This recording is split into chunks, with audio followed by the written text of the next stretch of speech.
Listeners out there, if you are like, what are they talking about? The DISC assessment. What I'll do, I have this really cool DISC breakdown that shows each one of the letters and the personality traits that are positive and you need to be aware of that could be a hindrance to you that I will upload into theagentgoldmine.com.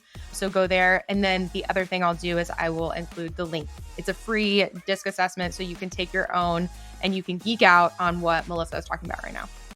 This is The Agent Goldmine, where you'll find real talk, shit talk, and ambition. We're here to build real businesses and be more than your average agent. We want to know what the killers are actually doing within their businesses, the reality of it. All tactical, no fluff. So we're here to find out. Please share and enjoy. Welcome, Melissa Cruz. You are in the house. Shelby and I are pumped to have you today. I'm jumping straight into your stats to show everyone why we are so pumped to have you on the show today. You are in Florida, Jacksonville, all the way to, oh my gosh, Flagler Beach. Is that how you pronounce that?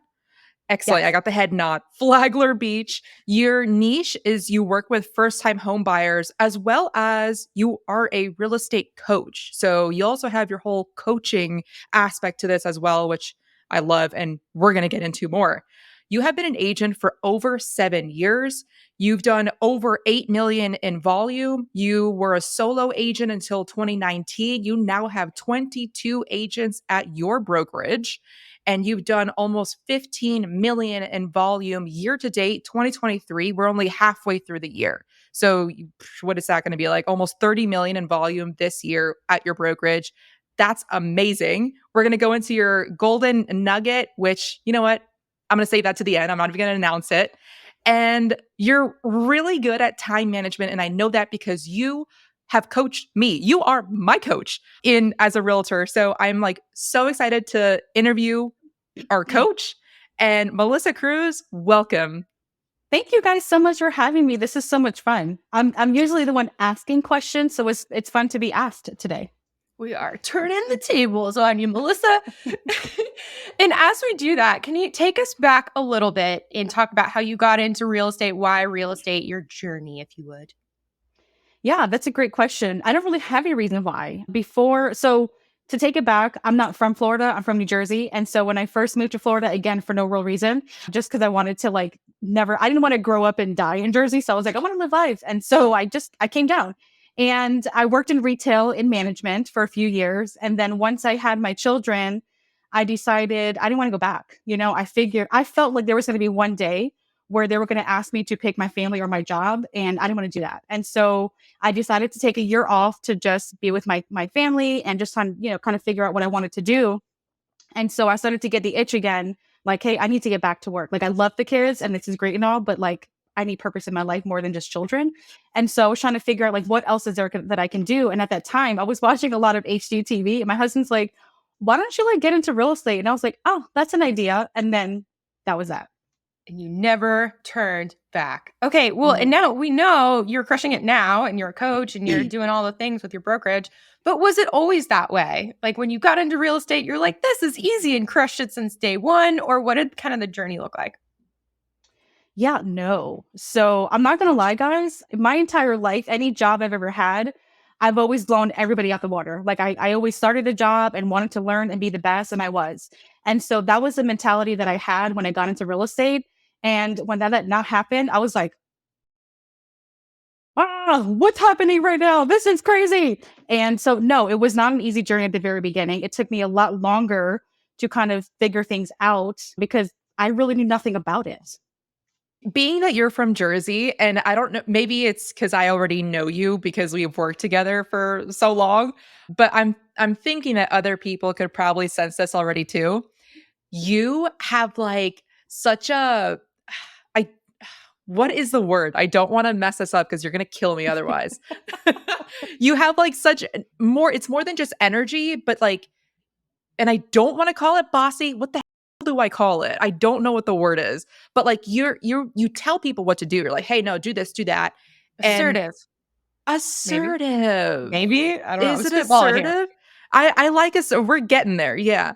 And how were you always like that? Or when it comes to you being a newer realtor, Like, is that in your Jersey blood? I know it's in my New York blood a bit, but like, I really sense it from you. When it comes to assertiveness, when did that start?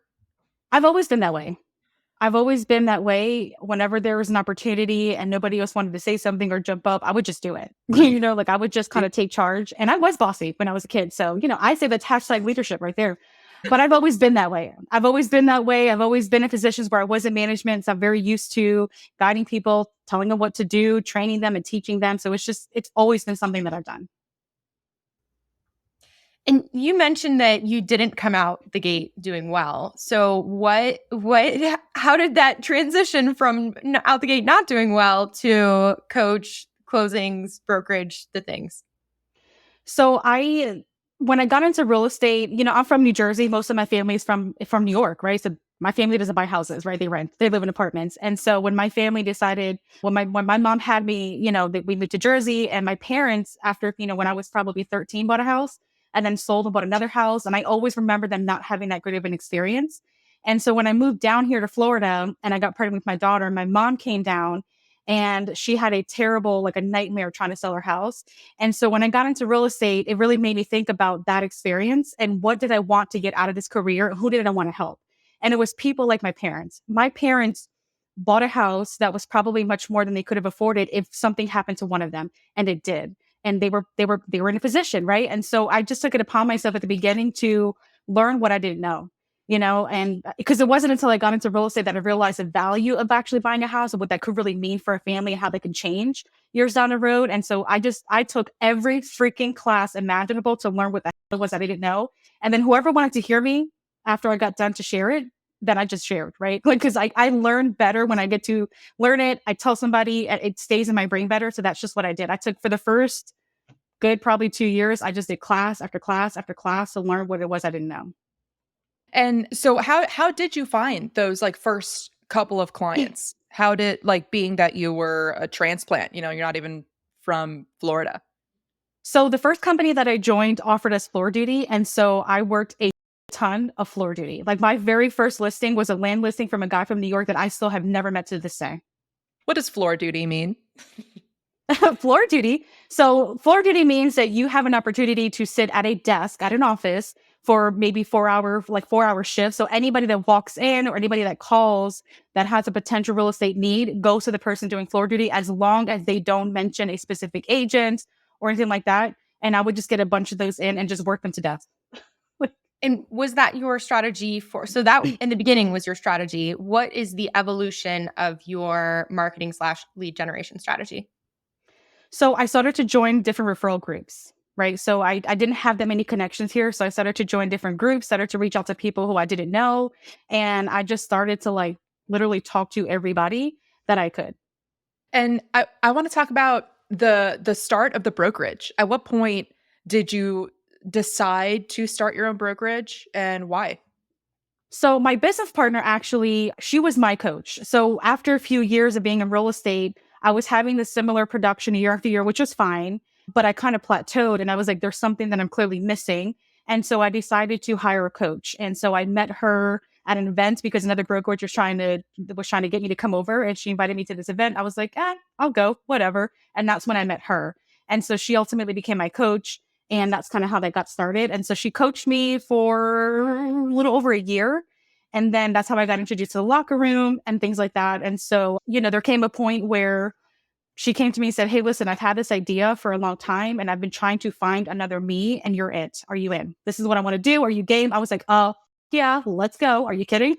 so that was it, and let's talk about that further. So how did you know that that was the person to partner with when starting something new? well, because she was like me, right? Like, so I try to find people when I'm partnering with somebody who has the same drive, same motivation, abundance in their attitude, positivity, no excuses kind of mentality. And she was it, and so it was just it was great. I knew I could trust her in this venture. So you guys were similar in the drive and the motivation, the abundance type of stuff. Were you also similar in the type of like work that you like to do? Because I think about it, like normally when I'm like looking for a partner, I totally agree with the drive, motivation, abundance mindset. But then I'm also like, who is also the opposite of me? Because I Right. like to do these things and I don't want to do these things. So is that, talk about that if you would. Yeah, no, that's great. So we do have some similarities in our passion for wanting to teach and help other people grow their business. We do, like, I'm good at what she's not, and she's good at what I'm not. So it was like a match made in heaven. So then what did that look like? So you guys decide to partner together. What was more of like the tactical stuff that you guys had to do in order to actually start the brokerage, find agents to join the brokerage? What did all of that look like? So, it's funny because when we open up the brokerage, we're like, this is going to be great. Like we coach brokers, like this is going to be nothing. And then we got in and we're like, oh, like this is a whole lot of like a whole bunch of stuff we didn't know. So it's like, we need a course that's like, I want to open up a brokerage. Now what the hell is it do I do? So there was a lot of like the logistics of the business side of it, getting all that figured out. We were very determined though at the very beginning who we wanted and what we wanted this to look like. And so we started working on our own curriculum, right? Like, what did we want them to learn? What did we feel like? Like, let me just go back a second. Our brokerage only brings on brand new agents. So people that are aspiring to be in real estate, people that had just gotten their license, we don't recruit from anybody else. And so we wanted to help those agents get their first 5 deals in the first 5 months. And so every single thing we did was to solely get these people to get production in the line rather quickly. So everything else that can happen in your business, we just kind of quieted that down and focus on that first 5. And so we just built a curriculum around what is it an agent actually needs, what do they have to do, and get them really, honed in on that to get that rocking and rolling. And then we increase, over time what we're giving them and what they're learning, because it's so overwhelming when you first start. You're not really kind of sure what to do. And so we just really simplified it. We're like, if you can just do this, you'll be fine, and then kind of just grow from there. Thank you for listening. Out of respect for your time, we want to make this show as valuable as possible for you. So if you have any feedback on how we can improve, please let us know. DM us at Allie the Agent and The Shelby Show. Oh my gosh. Okay. I think both of us are going to have the same like type of question. So you focus on new agents. That is intense, and that is a lot of time, and that's a lot of effort. First, I want to give you another plug. What other cities, like if you're listening to this and you are a new agent or you're about to get your license, what cities are you looking in? So right now we are in the Jacksonville market and the St. Augustine market. Okay. So you heard it here. If you're in that area and you haven't decided, maybe give them a call. What does a brand new agent do when they're onboarding? What should they expect? They should expect to get to work. Okay. We give you a week or 2 to get your ass onboarded and get your profiles and all that kind of stuff. And then the first thing we have you do is just reach out to your sphere. You have to start talking to everybody. So we do just like we do with the locker room, you have to have 5 conversations a day. You have got to talk to people about what it is that you're doing, or you're never going to survive. And so we have a very strict, high standards expectation with them, and sheets that they fill out. We're playing a game with them right now where they fill in their sheets, they bring them in so we can really stay on top of them about what they're doing. So that if they come to us and say, hey, nothing is happening. Well, is nothing happening because you're not doing anything, or are you full of shit about what you're saying you're doing? You're like, what really is happening? Because if you're doing what we're asking you to, the business will come. I can guarantee you that. And if you're not seeing that success and you're not doing what you said you're doing. And so then we have to have a conversation about that. So when you're interviewing people, when they're like, hey, what does working with you look like? What, blah, blah, blah. What kind of qualities or characteristics are you looking for in agents? So we're looking for agents who are not working another job. Okay, so if you're a dual career agent working 9 to 5, you are not for us, FYI. We do have a referral company. So if an agent wants to get into real estate, but they don't have the funds yet, or they can't commit to that kind of time frame and they can't find anybody else, we do have a referral company with its own separate on your own kind of training so we can help guide you and get you to transition. But a full-time agent working 9 to 5 is not who we're looking for. So someone who has the availability to come in every day, at least for a few hours. So we do different things throughout the day to help them with script practicing. We go over contracts. We do a lot of hands-on with them. And so we do require that they've got time to come in at least 2 days out of the week to come in and do that kind of stuff. I mean, every, 3 or 4 days would be better. But we're looking for people who have the availability to come in. They have initiative. All right. So what I mean by that is we have built system after system after system to have resources on top of resources on top of resources. And if you come to me with a question and I'm the week giving you the resource, not going to happen. So we're looking for people who want to take the initiative to learn, right? We're 1099. If you can start to figure this out on your own with the resources we have, I question if this is the right career for you. Okay, totally makes sense. I have questions. So you're bringing on new agents and you have the qualities you're looking for. Do you ever have to fire? Do you ever kick people out of your organization because they're not hitting those standards? Yeah, yeah. I mean, if we try to do a monthly roster review, and if there's anybody that we have to discuss or talk about, then we will have that discussion. So we try to give people like 3 chances. So we have a conversation, what is happening, what's going on, because for a lot of new agents, we're finding that it's a lot of mindset issues that they're having, right? And that's fine. We're open to having that conversation with you, but I'm also looking for progression. And if I have to have a third conversation at that point, then we may have to part ways. Okay, gotcha. Makes Yeah. sense. And I know that you have like a ton of systems and tools. And one of the ones we were talking about before we hit record was time management. So, could you talk about what is your process for helping agents understand how to best manage their time? Right. Yeah, so we give them an example of what like a scheduled day would look like that we've created. And we kind of just literally tell them what to do, almost like we're their boss. But we're like, hey, if you want to find success, you're going to do this, you're going to do that, you're going to do that. You're going to have these conversations every day. That's it. That's Is, all you have to focus on. is it the same schedule every day or is it different depending on the day of the week? It's pretty much the same every day. And then a lot of them will do open houses on the weekend. So it's really like a rinse and repeat every day. Just show up. Just show up and make some sort of effort. If people are at a point where they're like, hey, I've contacted all my sphere, then we kind of move on to the next thing to start to add different strategies for them. The one thing that I really love that we do with our agents is that when they join, we have an entire week of getting to know you.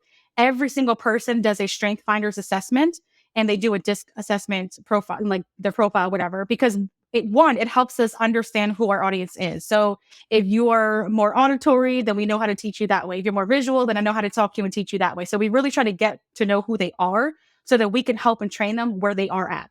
And then, the strength finders really helps us kind of figure out what are they really good at? What are their strengths? And we help them build their lead generation systems around that versus them focusing on their weaknesses. So I think that in the world of real estate, the disc is kind of well known, I think, because I know Keller Williams uses it. A lot of the coaching companies that I've talked to use it. And so is there any disc profile? Like, what do you love to see that you have high expectations of killing it? And what are the disc, results that maybe you're like, hey, this is going to be your challenges. And there's a much higher chance that this isn't the right industry for you. Oddly enough, which is so bizarre, is that we have brought on a lot of S and C's or C's and S's. And so, which is not something I was expecting because me and my partner are both DI people. And so we're very like on it, we're very direct and stuff like that. And so we haven't really seen any kind of personality just yet that we found has not kind of worked as far as the DISC personality profiles. But knowing that we have a lot of people that are the S and C's, we're able to then build a program or be able to have a conversation or training around how they want to receive it so they retain the information. I think there's a part of that does actually make sense because if there is the DI as the leader of the organization and has already built out the systems that the SC, they love the systems where they can just follow along and check every block and then, look at their leaders and like, I did it. Do I get a gold star? Yeah. And that's just a massive overgeneralization. But I think that does make sense with the leadership personalities that you guys have. Oh, yeah. I mean, it does make sense. When I opened the brokerage, we weren't expecting that. And so when we started to get all these agents in, everybody kept coming in with that. And I was like, oh, that's super interesting. But they love it. They love, we literally just give them the stuff and just do it, And so it gives them a guide of what to do because that was what we were missing when we got into real estate. We got into real estate. They're like, great, you got a license. You got on floor duty. Have fun. I'm like, what? What? Totally. So, yeah. If listeners out there, if you are like, what are they talking about? The DISC assessment. What I'll do, I have this really cool DISC breakdown that shows each one of the letters and the personality traits that are positive and you need to be aware of that could be a hindrance to you that I will upload into theagentgoldmine.com. So go there. And then the other thing I'll do is I will include the link It's a free DISC assessment, so you can take your own and you can geek out on what Melissa is talking about right now. So Melissa, you brought a nugget. Speaking of the Agent Goldmine, you brought a nugget for us. So what is the nugget that you brought today? I love this nugget that I'm going to share. It's called a kids listing agreement. So when I talk to agents and we talk about like getting sellers, right? Like we talk about how do we get listings and how do we stand out.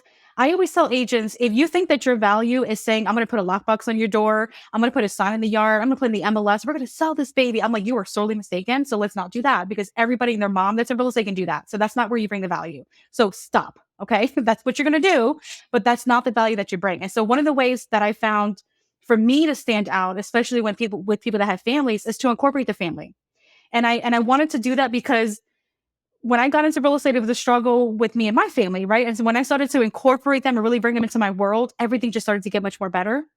And so that's what I wanted to do with my sellers. And so one way that I stand out is using this kids listing agreement. And so whenever I'm speaking with someone, either initially on the phone or we're just kind of chit-chatting, and I'm going to book that appointment, I'm asking them questions to get to know who they are. And so they do mention having children. I'll ask the ages and we'll kind of go into that conversation. And I know that when I show up to that listing appointment, I'm going to have this bad boy with me. And so what the kids listing agreement really says is that the child, will sign or whatever. It's fine, that they're going to help mommy and daddy keep their room clean, put their toys away, make sure the house stays clean. And as soon as the home goes under contract, they get a gift from me. And there's 4 options at the bottom of what they can choose from. And they get a gift for helping mommy and daddy keep the house clean. And again, really doing what they said they're going to do, like what we need them to do, right? As kids. And it's been so much fun.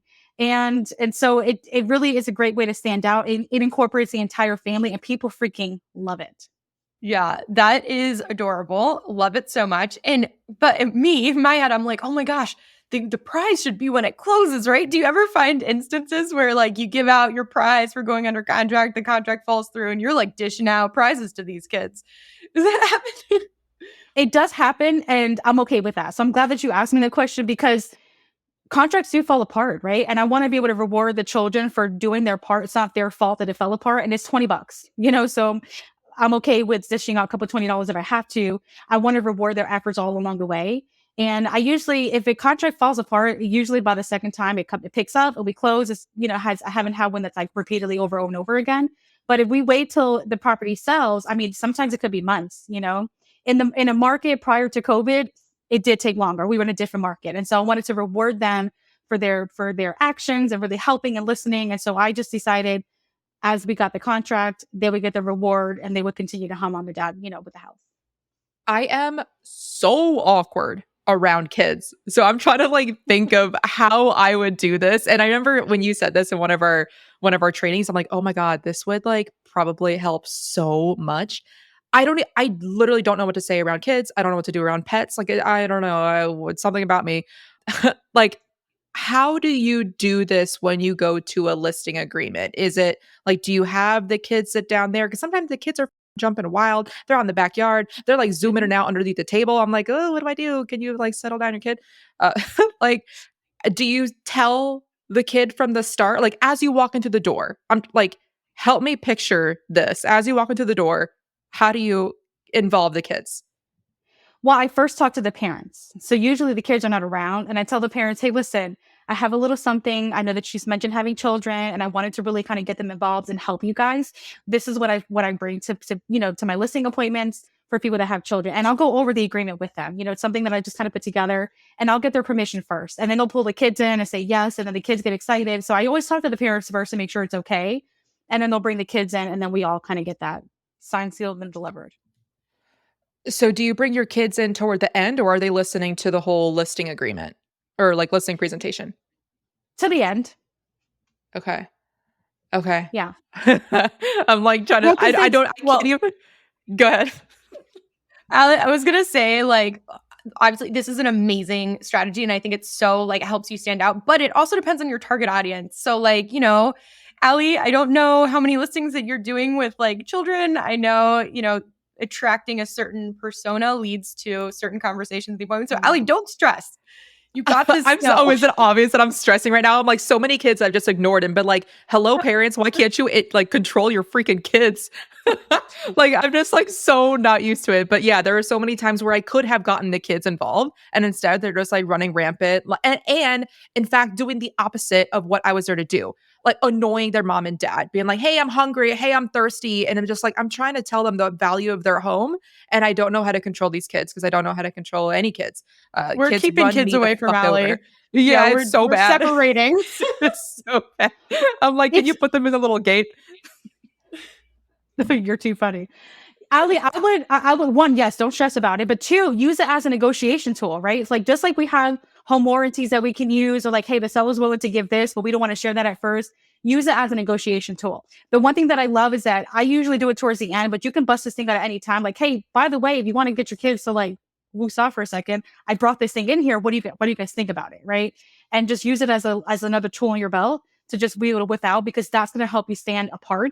And it helps you get that listing agreement signed right then and there. There's no, oh, I have other realtors to talk to. Oh, I have all those, like all this other excuses they give you. It's like, no, I'm here ready. I listened to what you said. I'm committed. Like, I care about you clearly, and I'm coming here prepared for this, and I'm ready to go. Let's do it.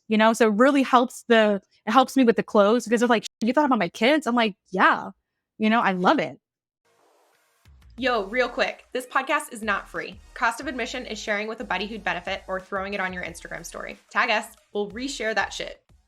Okay, Melissa, you have your closing deals personally, your coaching clients, you have this brokerage, and I know you're really good at time management, but what pieces of leverage do you have in place, whether that is like manpower assistance or technology? Like, how are you doing so much? What's your leverage? So I have a VA. And so she really helps me with a lot of the administrative work on the back end. And so she kind of takes care of that. So that's really helpful. I also use a transaction coordinator for my deals, so I don't have to worry about that piece either. So that's really helpful. And I also really lean on my calendar, right? Like I'm a paper person, so I use my paper calendar, but I also transition that to Google. So if anybody's looking at my calendar, they can kind of see what's available. I use Calendly as well. And so I always update weekly what my availability is, and so that people have that as well. And so I try to lean on technology, my VA a lot, to just kind of help where if it's not dollar producing, I really try not to spend my time on it. And I just leverage all those pieces out. Where did you find your VA, and what exactly does the VA do? So I found my VA through another coach at the locker room. And so the company is called Cyberbacker. And so I found the company there. I did interview another company I won't name. I didn't go with them. But I did interview a couple, and this company just blew me away with their systems or process and how just kind of on it they were. And so I ended up going with them. And she handles, like I said, all of my administrative work. She handles my social media. She creates my pieces. I just give her what she needs, and she just kind of takes it from there. So if you're looking at my social media like, girl, your son looks great, it's not me. I'll shoot the videos and I'll give her ideas, but girl, she just takes it and runs with it. And so that's been really, really helpful. I missed it. What was the name of the company that you hired it from, the VA? Cyberbacker. Cyberbacker? Cyberbacker, yeah. Okay, gotcha. And are they stateside, or are they like outside of the United States?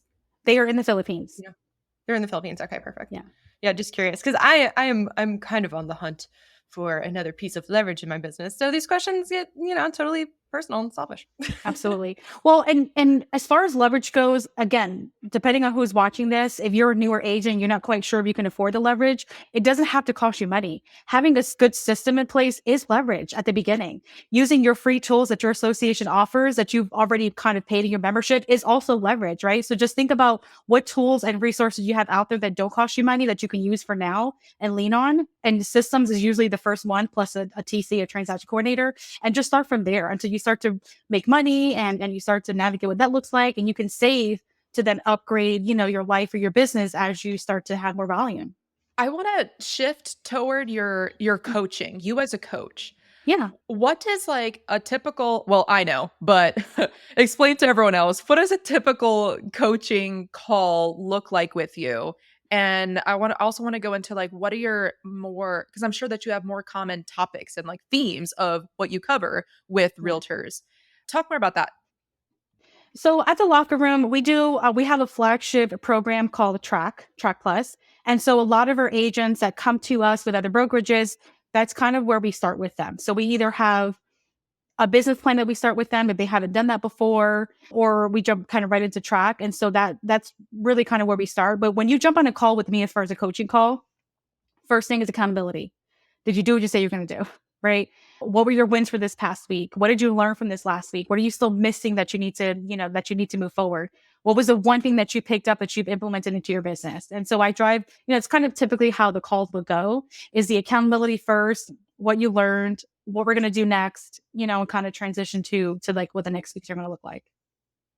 I am a great student, so I have never been yelled at by you, but I can imagine some people that do not do what they say what they're gonna, what they're gonna do. And you being you, what does that look like? Like how do you call people out? Because there are different types of coaches for like, depending on your personality. Like I feel like you're like one of the perfect ones for me because I need like that tough love. Like Allie, you said you were gonna post 5 videos. Where are they? Why did you not post them?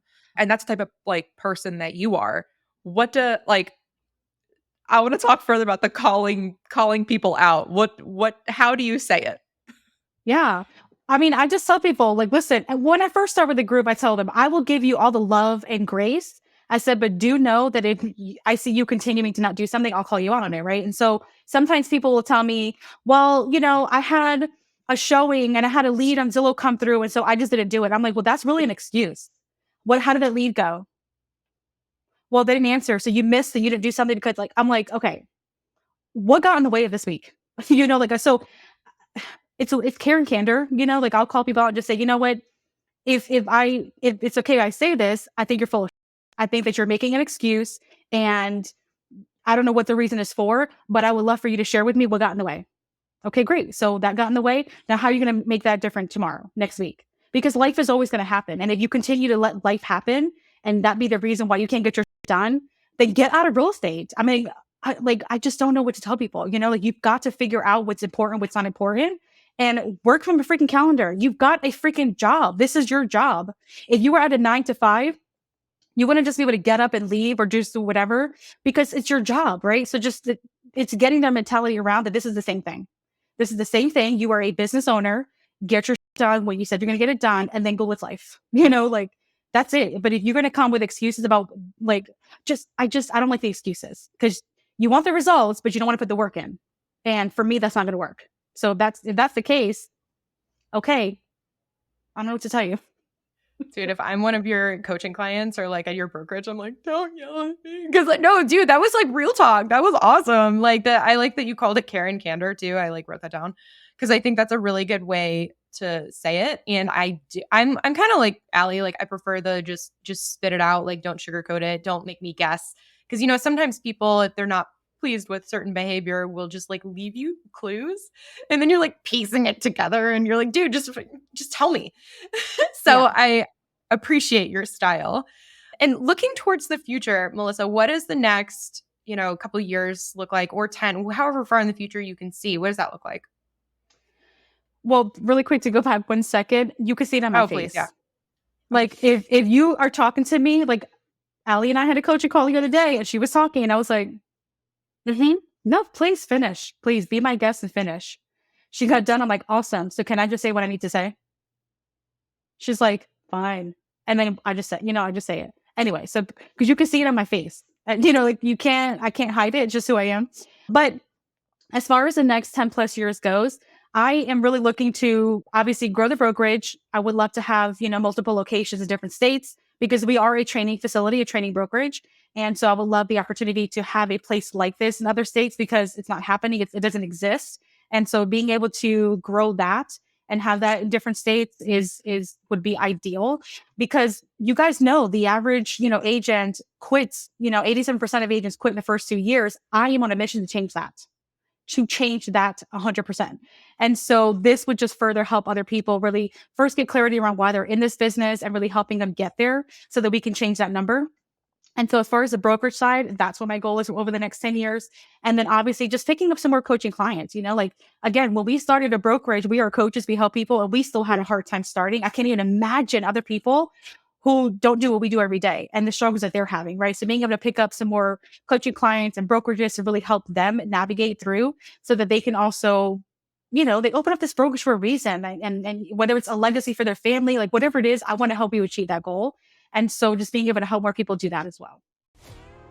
Apple listeners, this short pause is to ask you for a review. Here's how to do it. Back out of the specific episode, go to the page where you see all the episodes, scroll down, keep scrolling. Perfect. Now tap those 5 stars. Thank you so much. Back to the show.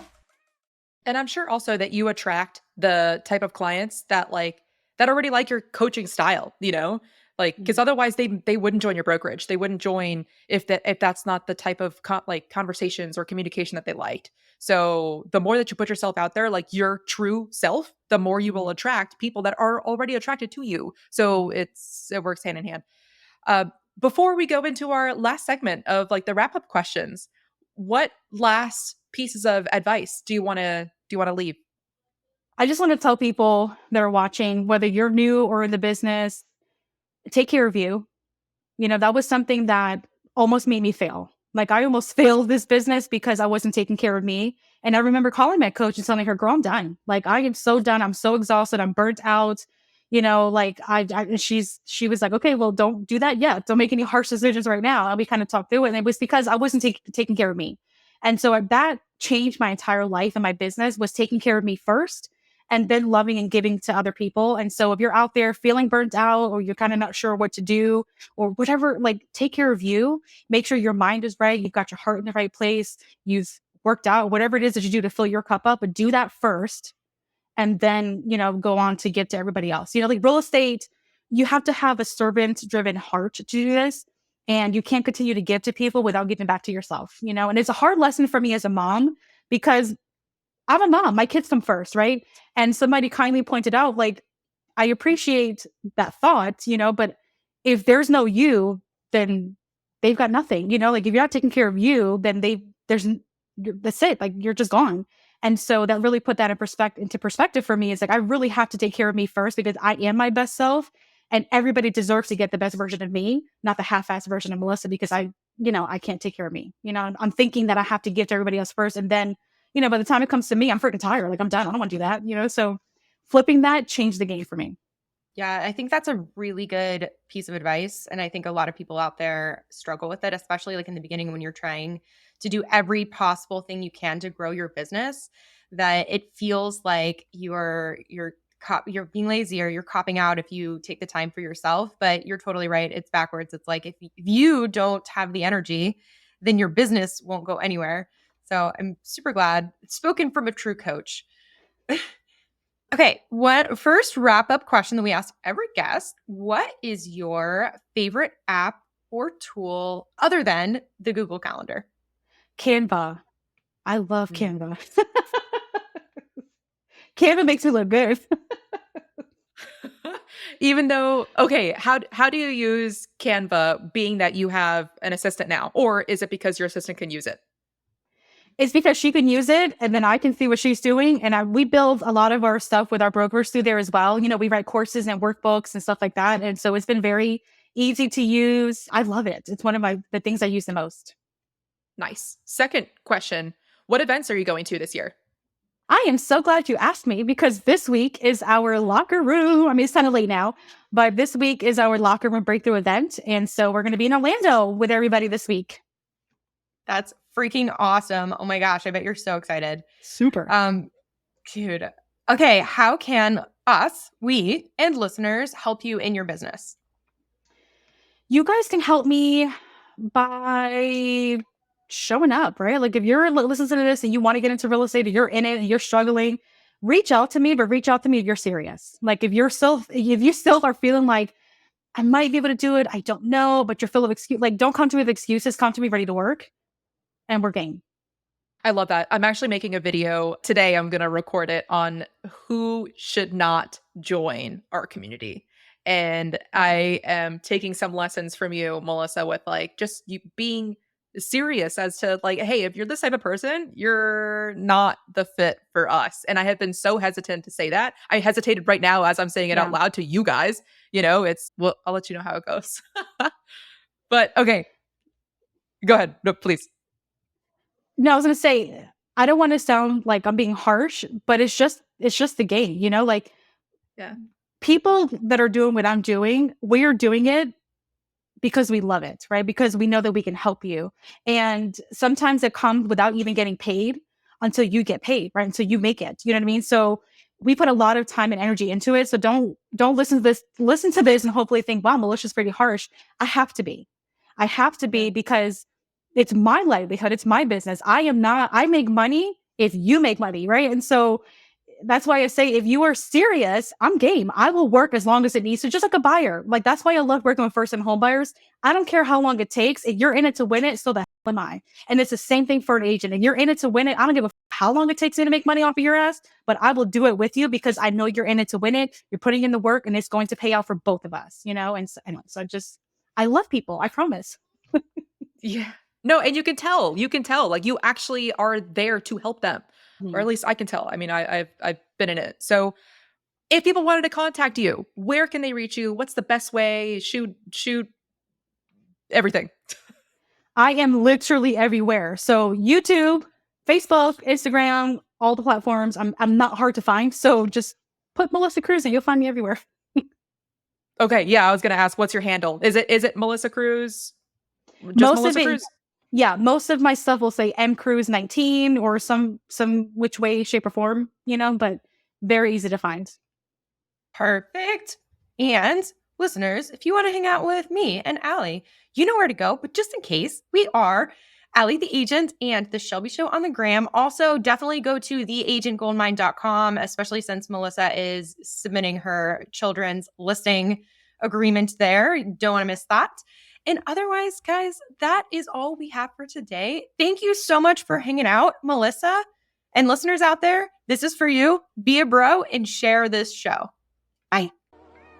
Thanks so much for listening, dude. If you want the golden nugget that this guest provided, see the show notes or just go straight to theagentgoldmine.com. That's where we keep all our resources for you. Till next time.